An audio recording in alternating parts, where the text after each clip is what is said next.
Come on, you got a lot of attention today. Okay, lie down. Come on, lay down. He's a touch spoiled, wouldn't you say? Just a little. This is another talk from the Dhammapada. This is from what is it? Dhammapada for the Pupphavagga. My subtitle is Heartwood and Flowers, and you'll see how that fits in. Did you read it, Lorna? No, you muted yourself. Okay, that's yes. fine. No, I have read it. Yeah.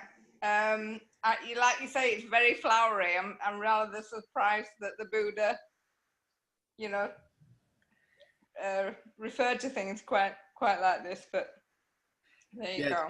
Very metaphorical, but also the whole of the Dhammapada are remembered teachings of the Buddha, but not necessarily each and every word is, and this is also a translation too. It's a translation from the original compilation that took place 2,600 years ago, 2,500 years ago. So there is that. It's a bit flowery, but the Buddha did use metaphor, and so here's just another example of it. It's a pretty good one when you see it in the context. But this whole series on the Dhammapada, I think the Dhammapada is probably the most quoted book in all the Pali Canon, simply because there's all these concise lines, but usually it's taken out of context, and the people that read it obviously have no understanding. Most people don't have understanding of dependent origination or Four Noble Truths, so it's hard to really make use of it. But this one really, they all kind of get to the heart of the matter too.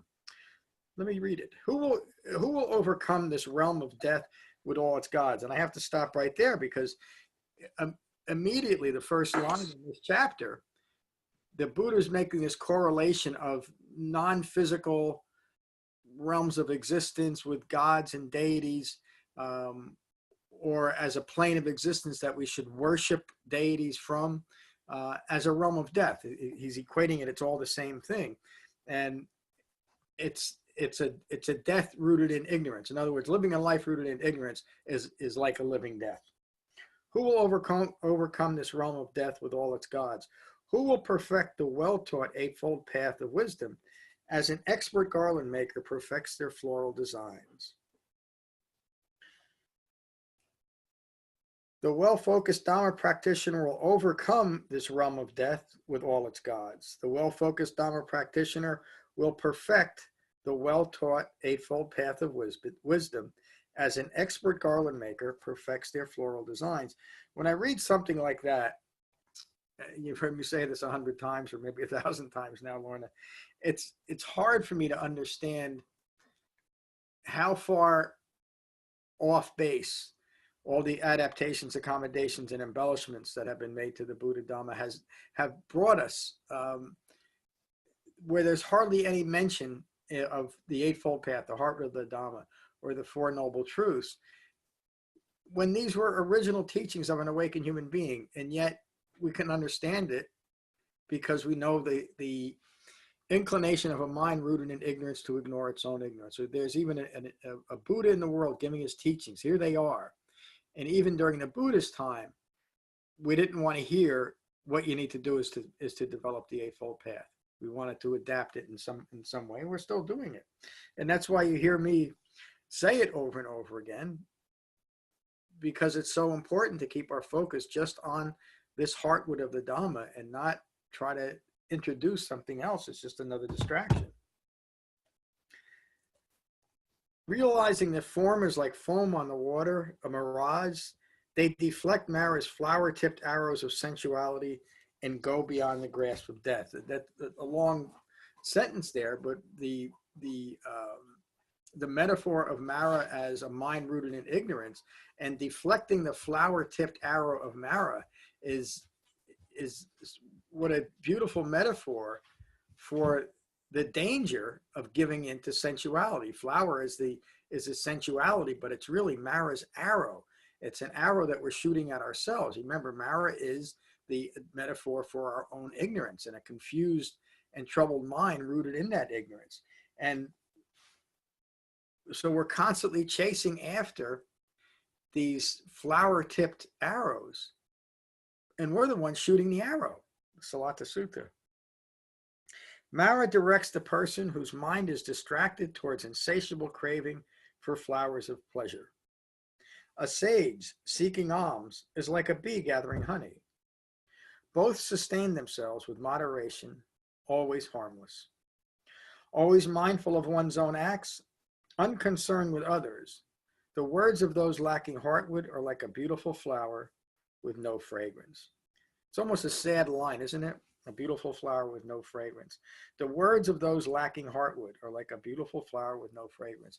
Here's a teaching of the Buddha again from 2,600 years ago, because he experienced teacher after teacher after teacher of beautiful speakers that weren't speaking any heartwood. It was like a flower without any fragrance. And the line just before that, always mindful of one's own acts and unconcerned with others, that touches a little bit on what we were talking about before, and people getting in our face and reacting to it or not. If we're mindful of our own acts, and that's what we're holding in mind. We talk about this too a lot, that we gain control of our thinking, and through gaining control of our thinking, we gain control of our actions, our thoughts, words, and our deeds. And in a one-on-one situation where someone might be in our face about something, or even acting in a way that we feel like we need to correct them in some way, we find it threatening or at least maybe even hurtful towards them, and we feel like we have the right to intervene. The Buddha's teaching that when we're mindful of only our own acts, we will be unconcerned with others, because we won't be projecting ourselves onto them and into them in a way that they're affecting us in a negative way. In other words, we are not clinging anymore. Going back to a little bit what we talked about, because we're not clinging to form, we're not becoming entangled with other people's forms through that clinging and through the need for things to be different. We're simply at peace, no matter what's occurring.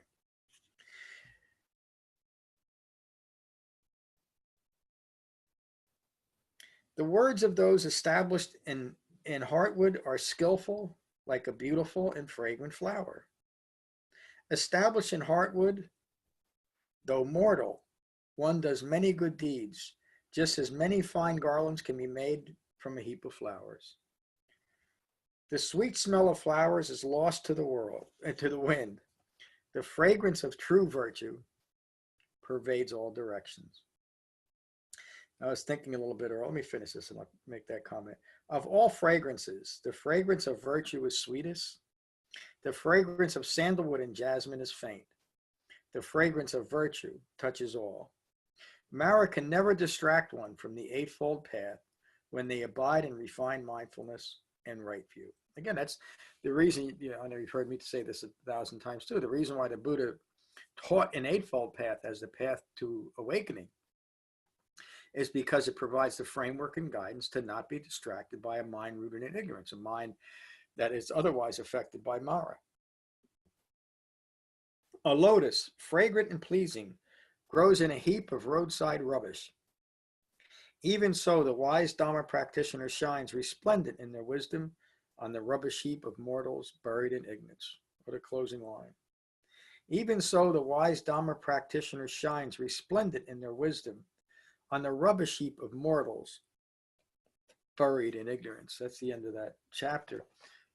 Thank you. That last line, some people might take offense to that last line as harsh, as mere mortals buried in the rubbish of their own ignorance. But that's exactly what the Buddha's teaching, that it is ignorance of Four Noble Truths that leads to all of our suffering. And a mind that is rooted in self-reference, clinging to wrong views, will object to even language like that because it's taking it personally. And it's even taking it personally in its entanglements in the world. Next week's talk is on, I can't think of the name of the Vaga, what it's about, but it's about fools and foolishness. And in that chapter, almost every other word relates to fools and foolishness as it relates to the Dhamma. So and I want you to comment on this too, Lauren, after I just make this one brief comment. the continual emphasis that the Buddha placed, and I know I do it too, because I learned from reading how the Buddha teaches, the continual emphasis on keeping the Dhamma practice pure and well framed by the Eightfold Path, and in the context of dependent origination and Four Noble Truths, because the Buddha realized during his time, and I've seen it now because of my position, how easily people get off track by wanting to associate something that seems pleasing, reasonable, even compassionate, maybe even loving, maybe even intelligent, but they don't see the I making in it, and they attach it to the Buddha's Dhamma, call it Buddhist practice or spiritual practice. And as soon as they do that, it doesn't diminish the Buddha's Dhamma a little bit, and there's still a good bit left. The entire Dhamma is lost. And that's why the Buddha emphasized that over and over and again. And it's getting back to how we started talking about the form aggregate. All those other things attach itself to the form aggregate. And when we ourselves believe that the form aggregate is us, rather than just an aspect of these 6 impersonal properties, we can't get rid of it. We can't let it go. We will continue to defend the view that we've taken, even if it confuses us. So that's my talk. What do you have to say about that? About the about this chapter and my last comment?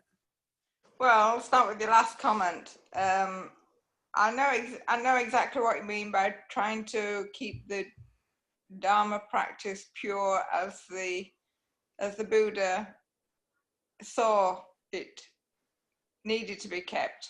And I do appreciate that, because there is, I think everything else in the world apart from your classes seem to be there to distract, to please, to get good feelings from, and all that sort of stuff, and I'm doing the right thing, and I'm being virtuous and praying or whatever. Yeah, I know, and I know exactly what you mean. Yeah. But even there's no end to this, though, John, that even though you keep your classes as simple and as pure and as straight as an arrow as you can, I am still attached to that. I mean, you just get attached to everything. It's just like a monster that you just almost can't control. So even though you keep the room where we meditate very simple, there's not a lot of decorations, there's no candles burning, all, musk in the room, none of that. To try and keep the distractions to a minimum, but still you get attached to it. And yeah. I know that you're my teacher, and we have a very professional relationship, I think, and a very good one. But still, I view you more than just my teacher, because I get attached to, if you come into somebody's life twice a week, it's almost inevitable that you're going to get an attachment to that, and you're going to have sort of like, feelings or thoughts or things around that, which is all attachment, which is, you're asking me not to do that. And I understand that the Buddha is asking me not to do that, but it, as I say, it's just like a raging monster in your mind that you just you just can't help get attached to stuff. Yeah, I'm giggling at that raging monster, but that's very akin to what the Buddha said when in the Loka Sutta, isn't he? He looked out at the world upon his awakening, so the world is a flame. Yeah, it really is true. But there's some subtle differences, I think, between clinging attachment and simply having let me think of the right words, fond preferences for people. And even when you read, or at least when I read the suttas, I can almost feel and sense the fondness that Siddhartha had for say Sariputta or Ananda or Moggallana. And not that he wasn't fond of everyone equally, but there were people that were obviously special to him. And I think that's just the way it is. I know that there's people that have come in and out of the Sangha over the years. You've seen, maybe there's hundreds of them now, and very few that actually stay.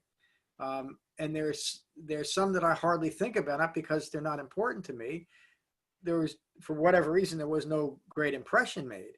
But then there's some that have come through, and there's a sadness in me because they didn't get it. I can't tell you why, but some people, and then there's some ongoing.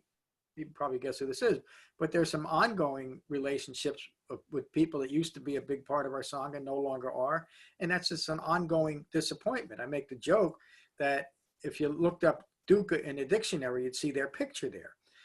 But I don't mean that in a disparaging way towards the person I'm referring to. It just means that there's even disappointment within teaching the Dhamma too, and how people react. I still remember the night you first came to that class in Flemington. And I think I said to you, you had a brilliant mind. I think I probably said that 2 or 3 weeks later. You made an impression on me because of your eagerness to understand, and not, I wish I wish everybody had that eagerness to understand, and and not this inherent resistance to understand that a lot of people have. So, when I call you TP, I'm serious about it. No, I do. I feel I do, although I do, because everybody has a resistance to this. Otherwise, you would just get it and float away into the horizon, sort of thing. So, I mean, there is an inner resistance that almost I'm not conscious of. So there is an inner resistance in that sense, but I'm not resistant in the theme of accepting the Buddha's way of thinking. Take yourself out of all and all the judgments and personalization you do as we go through our lives. I feel like I'm not resistant to that, but yet I am, and that's the conflict that. Mm-hmm. I feel I understand the Buddha, and wouldn't life be simpler if we could not have all this judgment around us, which does bring on dukkha. As I say, everything is, and even we talk about the understanding and the wisdom of the Buddha all the time. For him to be so conscious that everything in life is impermanent, so everything in life has the potential of being disappointing. That's just a phenomenal outlook, and to understand that, and I do understand that, but I can't hang on to it and go about my day fully committed to that thought. I just get involved with stuff, and it's almost, like I say, it's just an insatiable monster that you just want to create this ego thing. But the important thing for you, Lorna, but in general too, is to not. It's important that you recognize when you're not seeing things from right view, but it's also important to acknowledge all the times that you do. Yeah. That you're not caught up in it. The fact that you still, let's just put it this way, you lose concentration momentarily or situationally, is not all that important. What's most important is that you recognize that you're doing it. Yeah. And it's clinging to a fabricated view of Lorna as an awakened human being that's making you feel like you're not getting it. but you are getting it. You made some remarkable insights. Just that insight now about impermanence is the essence of the Buddha's teaching. And the more we can understand the impermanence of all things, the more we can integrate it in each moment, the less entangled we will be. Because we understand it's all fleeting, including these views that we have of ourselves. You know, the whole notion that the five clinging aggregates, this belief in this personal ongoing experience of disappointment in the world, is simply a fabrication. It's, as you said tonight, it's foam on the water. Yeah. So And I can see that. I can see that when we're in the meditation room and you're teaching, I can clearly see exactly what the Buddha teaches. And then just going back to sort of how you say I must recognize, you know, the progress I have made. Sometimes I really do. And sometimes I realize that I'm not thinking. It dawns on me that I am not thinking. Yeah. It stopped. And I'm talking about, this is when I'm going about my day, not when I'm on my cushion. Yeah. Sometimes I am not thinking. I'm not conscious of myself judging this, judging that. It stops. And I think, and sometimes when I realize, and then you catch yourself, obviously you're thinking, it dawns on you that you're not thinking. And then you catch yourself and think, what a marvelous time that was. Yeah. You know? Isn't it? And really, what you're thinking enough to function in the world in that moment. Yes. But it feels like you're not thinking because you're not thinking of you. Exactly. That's what I mean. When I say I'm not thinking, I mean I'm not thinking of me in the sense of the five clinging aggregates. Yep. But I'm still doing something. I'm still going about my day doing something in a physical form. But sometimes I know that I've gone through a period where I've just dropped this five clinging aggregates concept. You know, the concept of the five clinging aggregates and self is just, it's just gone out of my consciousness. Yeah. And then obviously there's a time later when you realize and you think, wow, you know. Yep. So I don't know what Mac's going to tell you about form. I think you can tell him. Because that's really it, Lorna. That's there when there's no self-reference. That's you've experienced that fourth level of jhana for an extended period of time. A mind with no self-reference. It's just a mind at peace. Yet it's fully functioning in the world. Yeah. And even that is such a hard thing for people to grasp. What's going to happen to me when I let go of all? What's going to motivate me? What's going to animate me in this moment if I'm not thinking of me? Well, you got to experience it, and you did. You know, and you do. I have done that, you know, many times. You know, I realize that I've just not been thinking about me. I've just been doing something, but there's no reference to the five clinging. So, you know, as we look at ourselves through the five clinging aggregates, there's no sort of like strong reference going on. Yep. And that's about as magic as I can get.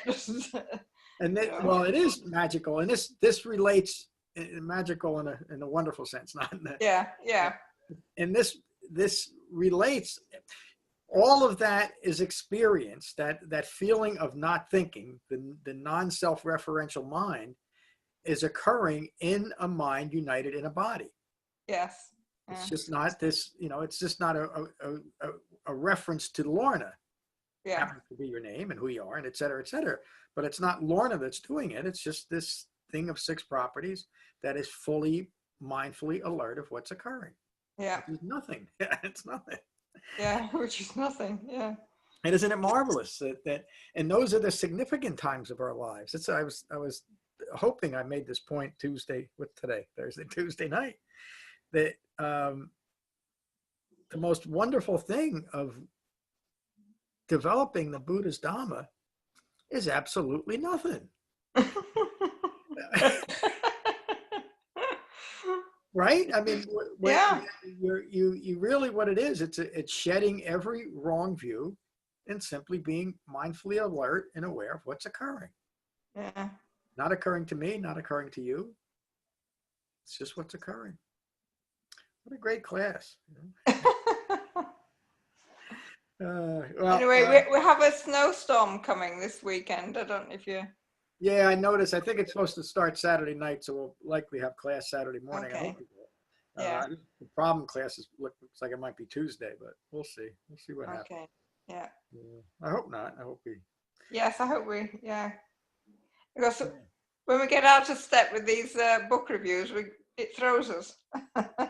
Yeah, I know. That's the only problem doing it over the winter, but it's also a good time to do it. Are you're enjoying it, going through it again? Oh yes, yeah. In fact, I've been looking forward to it since before Christmas. Oh, good. I've been looking forward to doing it. Yeah. Yeah, good. I have too. I always like going through the book, and this year additional little suttas that I'll work in there. I think will be helpful too for everyone. Yeah. All right. Well, I'm so glad you joined. All right, John. Thank you very much for this evening. I'll see you Saturday. And I'll see you Saturday. Yeah. Bye-bye. Bye.